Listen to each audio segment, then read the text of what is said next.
कक्षा 12वीं की स्टोनपाली आपका यहाँ पर राजनीति शास्त्र का रोजाना परीक्षा का IMP पेपर लेके आ चुके थे। इस पेपर को आपको यहाँ पर अच्छी तरह से यहाँ पर तैयार कर लेना, ठीक है। और वीडियो को लाइक कर लीजिए, चैनल को सब्सक्राइब कर लीजिए। संपूर्ण उत्तर सहित हम आपके यहाँ पर राजनीति शास्त्र के पेपर कराने वाले हैं, तो इस वीडियो को आपको यहाँ पर एंटर देखना है। तो चलिए स्टूडेंट हम यहाँ पर देख लेते हैं। पहले तो आपके यहाँ पर आते हैं सही विकल्प, ठीक है। सही विकल्प का चयन करके लिखिए 6 नंबर के आते हैं। तो पहले आपका आता है समाजवादी गुट के देशों को क्या कहा जाता है। तो पहले का आंसर आपका करेक्ट आंसर आ हो जाए प्रथम दुनिया के देश। फिर दूसरा आता है यूरोपीय यूनियन संघ की स्थापना कब हुई। तो इसका आंसर आपका आ हो जाएगा 1992, ठीक है। तो आपको यहाँ पर अच्छे से याद करते जाना। फिर आपका तीसरा आता है विश्व स्तर की वित्त व्यवस्था की देखरेख कौन करता है। तो इसका आपका यहाँ पर ऑप्शन आता है WHO, बा आता IMF, सा आता WTO और दा आता कोई नहीं। तो इसका करेक्ट आंसर आपका यहाँ पर बा हो जाएगा IMF। और फिर आपका आता है चौथा सुरक्षा का बुनियादी अर्थ है। तो आपको बताना है कि जो सुरक्षा का बुनियादी अर्थ है वो क्या है। तो आपका आता देश से आज़ादी, और बा आता खतरे से आज़ादी, और सा आता जीवन से आज़ादी, और दा आता इनमें से कोई नहीं। तो इसका करेक्ट आंसर आपका बा रहेगा खतरे से आज़ादी। फिर आपका पाँचवा आता रियो डी जेनेरो निम्न में से किस देश का एक शहर है। तो इसका आंसर आपका आ हो जाएगा ब्राज़ील, ठीक है। फिर आपका यहाँ पर 6वां आता है, ठीक है, नीति आयोग का अध्यक्ष कौन होता है। तो यहाँ पर ठीक है, नीति आयोग का अध्यक्ष होता है प्रधानमंत्री। सॉरी, आपका इसका जो यहाँ पर नीति आयोग का अध्यक्ष कौन होता है। तो इसका आंसर आपका यहाँ पर करेक्ट आंसर, ठीक है, प्रधानमंत्री रहने वाला है। प्रधानमंत्री आपका करेक्ट आंसर हो जाएगा, ठीक है। प्रधानमंत्री आपका करेक्ट आंसर रहने वाला है। अब चलिए आपके यहाँ पर जो इंग्लिश मीडियम के स्टूडेंट है वो भी यहाँ पर देख लीजिए, ठीक है। जिस तरह से हमने यहाँ पर हिंदी मीडियम के स्टूडेंट के लिए आंसर बताएं तो उसी तरह से आपको याद कर लेना है। अब चलिए आपके प्रश्न 2 आता है रिक्त स्थान में पूर्ति कीजिए। तो पहला आता है नाटो का पूर्ण नाम ... है, ठीक है। आपको नाटो का पूर्ण नाम बताना है। तो इसका जो करेक्ट आंसर रहने वाला है वो रहेगा उत्तरी अटलांटिक संधि संगठन, ठीक है। आप यहाँ पर सुन लीजिए, नाटो का पूर्ण नाम रहेगा उत्तरी अटलांटिक संधि संगठन। फिर दूसरा आता है यूरोपीय यूनियन की स्थापना डॉटन संधि के परिणाम स्वरूप हुई। तो इसका आंसर आपका पेरिस हो जाएगा, ठीक है। दूसरे रिक्त स्थान का आंसर आपका पेरिस रहेगा। फिर जो तीसरा आता है दक्षिण एशिया के देशों में सबसे पहले श्रीलंका, ठीक है। यहाँ पर श्रीलंका आपका यहाँ पर करेक्ट आंसर रहेगा। श्रीलंका ने अपनी अर्थव्यवस्था का उदारीकरण किया। तो तीसरे का आंसर श्रीलंका हो जाएगा। चौथा आता अंतर्राष्ट्रीय न्यायालय का मुख्यालय हैग में है, ठीक है। हैग आपका यहाँ पर करेक्ट आंसर रहने वाला है। तो आपको यहाँ पर अच्छे से याद कर लेना। अब पाँचवा हम यहाँ पर देख लेते हैं। पाँचवा आता है वैश्वीकरण को बढ़ावा देने में, ठीक है, विश्व व्यापार संगठन की प्रमुख भूमिका है, ठीक है। वैश्वीकरण को बढ़ावा देने में विश्व व्यापार संगठन की प्रमुख भूमिका। तो विश्व व्यापार संगठन 5वें का आंसर रहेगा। फिर 6वां तक केंद्र में पहली गठबंधन सरकार, ठीक है, मोरारजी देसाई में बनी, ठीक है। तो आपका आंसर रहेगा मोरारजी देसाई। आप यहाँ पर देख लीजिए, मोरारजी देसाई आपका यहाँ पर आंसर रहेगा 6वें का। तो आपको यहाँ पर अच्छे से याद कर लेना। अब चलिए आपके यहाँ पर देख लेते हैं जो इंग्लिश मीडियम के स्टूडेंट वो देख लीजिए, ठीक है। ये आपके यहाँ पर रिक्त स्थान है। अब आती है आपकी सही जोड़ी बना के लिखी। तो हम यहाँ पर सही जोड़ी मैच कर लेते हैं। तो आपको यहाँ पर ध्यान से देखना, ठीक है। और साथ ही सभी लोग वीडियो को लाइक कर लीजिए क्योंकि हम बड़ी मदद से आपके लिए यहाँ वीडियो लाते हैं। तो स्टूडेंट आप यहाँ पर देख लीजिए, पहले आती है थॉक थेरेपी का परिणाम। तो इसको मैच करना आपको यहाँ पर अर्थव्यवस्था का तहस नहस होना। फिर दूसरा था पृथ्वी सम्मेलन। तो पृथ्वी सम्मेलन को मैच करना आपको पर्यावरण में, ठीक है। तीसरी आती दल बदल विधेयक। तो इसको आपको 52वें संविधान से मैच करना। और जो चौथी आती व्यापक परमाणु परीक्षण प्रतिबंध संधि। तो चौथी मैच करना आपको 1996 से।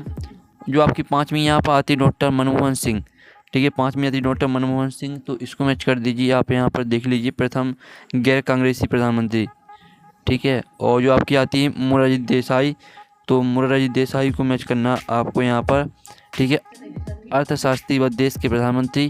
और जो आपकी यहाँ पर आती, आप यहाँ पर देख लीजिए, जो आपकी यहाँ पर आती 6वीं वो आपको अर्थशास्त्री व देश के प्रधानमंत्री से मैच करना। जो 7वीं आती EV रामास्वामी नायर। तो इसको मैच कर दीजिए आप यहाँ पर, ठीक है, रियो डी जेनेरो से।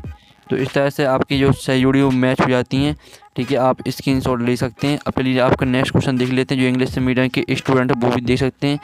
अब आपके यहाँ पर एक वाक्य में उत्तर आते हैं। तो पहला आता आसियान का मुख्यालय कहाँ है। तो आपका इसका आंसर है इंडोनेशिया। फिर दूसरा आता है सियाचिन की समस्या किन देशों के बीच मतभेद का कारण है। तो दूसरे का आंसर है भारत और पाकिस्तान, ठीक है। दूसरे का आंसर आपका भारत और पाकिस्तान हो जाएगा। फिर आपके यहाँ पर तीसरा आता WHO का गठन कब किया गया। तो इसका आंसर है 7 अप्रैल, ठीक है। 7 अप्रैल आपका हो जाएगा, ठीक है। 7 अप्रैल 1948। ये आपका आंसर रहने वाला है। ठीक है, WHO का गठन 7 अप्रैल 1948 को हुआ था। और फिर आपका था चौथा, हरित क्रांति के संबंध किस क्षेत्र से हैं, तो इसका आंसर है कृषि। ठीक है, हरित क्रांति के संबंध कृषि क्षेत्र से हैं। और जो 5वां आता रियो पृथ्वी सम्मेलन में कितने देश के प्रतिनिधियों ने भाग लिया, तो इसका आंसर है 172। ठीक है, 5वीं का आंसर 172 हो जाएगा। 6वां था वैश्वीकरण का एक सकारात्मक प्रभाव लिखिए, तो आपको यहाँ पर वैश्वीकरण का एक सकारात्मक प्रभाव लिखना है, तो इसका आंसर आपको खुद करना है। 7वां था वर्तमान में भारत में कितने राज्य व केंद्र शासित प्रदेश हैं, तो इसका आंसर है आपका यहाँ पर 28 राज्य। ठीक है, 28 राज्य हैं और आपके 8 केंद्र शासित प्रदेश हैं, तो आपको यहाँ पर अच्छे से याद कर लेना। अब चलिए यहाँ पर जो इंग्लिश मीडियम के स्टूडेंट वो देख लीजिए। अब आते हैं आपके 7 वो हम यहाँ पर कंप्लीट कर लेते हैं। तो स्टूडेंट आपके यहाँ पर 7 आते हैं। तो पहला आपका यहाँ पर दिया थोक थेरेपी से रूस में पूरा राज्य नियंत्रित औद्योगिक ढांचा चरमरा उठा, तो पहला आपका 17 का। दूसरा आता है सोवियत राजनीतिक प्रणाली का आधार स्तंभ कम्युनिस्ट पार्टी थी, तो दूसरा आपका 17 रहने वाला। तीसरा आता विश्व की सुरक्षा के लिए निःशस्त्रीकरण आवश्यक है, तो तीसरा आपका 17 का। चौथा आता हमारा साझा भविष्य पर्यावरण व विकास भविष्य आयोग की रिपोर्ट का शीर्षक है, तो जो चौथा आपका वो 17 का। 5वां था भारतीय राष्ट्रीय कांग्रेस पार्टी भारत की सबसे पुरानी पार्टी है, तो ये भी 17 रहेगा। और जो 6वां था यूनेस्को का मुख्यालय पेरिस फ्रांस में है, तो ये भी 17 रहने वाला है। तो इस तरह से आपके 17 कंप्लीट हो जाते हैं। और फिर आपके यहाँ प्रश्न 6 आता सोवियत संघ के विघटन की कोई दो कारण लिखिए, इसका अथवा था ध्रुवीकरण का अर्थ क्या है। और फिर आपका 7वां था आतंकवाद किसे कहते हैं, और इसका अथवा था मानव अधिकार किसे कहते हैं। और फिर आपका 8वां था ग्लोबल वार्मिंग क्या है, और इसका अथवा था भूजल संकट के कारण लिखिए। और फिर आपका 9वां था आर्थिक उदारीकरण क्या है, अथवा था वैश्वीकरण की दो विशेषताएं लिखिए। 10वां था नियोजन का अर्थ एक परिभाषा बताइए, और इसका अथवा आता है नियोजन के उद्देश्य लिखिए। और 10वां प्रश्न आता है, 10वां प्रश्न आप यहाँ पर 11वां प्रश्न देख लीजिए। और फिर आपका 12वां था ताशकंद समझौता क्या था, इसका अथवा था दल बदल का क्या अर्थ है। और 13वां था आपातकाल के प्रमुख घटक कौन कौन है, अथवा था लोकतांत्रिक व्यवस्था का संकट क्या होता है। और 14वां था केंद्र शासित राज्यों के नाम लिखिए, अथवा था राजा हरि सिंह कहाँ के राजा थे। 15वां प्रश्न आता गठबंधन की सरकार से क्या तात्पर्य, अथवा था मंडल आयोग का गठन कब किया गया था। 16वां था सोवियत प्रणाली क्या थी समझाइए। और फिर अथवा था सोवियत प्रणाली की प्रमुख विशेषताएं लिखिए। 17वां था आसियान के कार्यों को समझाइए, अथवा था यूरोपीय यूनियन गठन के क्या उद्देश्य हैं समझाइए। 18वां प्रश्न आता राज्य पुनर्गठन आयोग को समझाइए, अथवा था भारत विभाजन के प्रमुख कारण लिखिए। 19वां प्रश्न आता है तो क्षेत्रवाद और पृथकतावाद में अंतर स्पष्ट कीजिए, और अथवा था क्षेत्रीयता के प्रमुख कारण लिखिए। 20वां प्रश्न आता है तो 20वां प्रश्न देख लीजिए। 21वां आता है, ठीक है। 22वां प्रश्न आप यहाँ पर देते हैं भारत की विदेश नीति के प्रमुख सिद्धांत कौन कौन है समझाइए, अथवा था गुट निरपेक्षता की नीति के प्रमुख उद्देश्य क्या है समझाइए। और लास्ट और आखिरी क्वेश्चन देख लीजिए। तो यह हमने आपका IMP पेपर करा दिए, साथ ही इसका PDF डाउनलोड करना चाहते हैं तो उसकी लिंक आपको वीडियो के डिस्क्रिप्शन में मिल जाएगी, तो वहाँ से आप पूरे पेपर का PDF डाउनलोड कर सकते हैं।